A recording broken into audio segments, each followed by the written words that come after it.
بتعليمات سامية من صاحب الجلالة الملك محمد السادس والقائد الأعلى ورئيس أركان الحرب العامة للقوات المسلحة الملكية،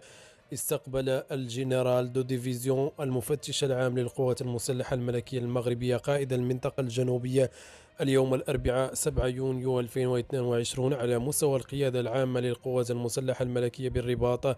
الكولونيل ماجور سيليستان سيمبور قائد القيادة العامة للقوات المسلحة البوركينابية. وأفاد بلاغ للقيادة العامة للقوات المسلحة الملكية بأن المباحثات بين المسؤولين العسكريين والتي جرت بحضور رؤساء المكاتب المعنية بالقيادة العامة للقوات المسلحة الملكية تمحورت حول التعاون الثنائي بين القوات المسلحة الملكية والقوات المسلحة البوركينابية. وبهذه المناسبة أشاد المفتش العام للقوات المغربية وقائد القيادة العامة للقوات المسلحة البوركينابية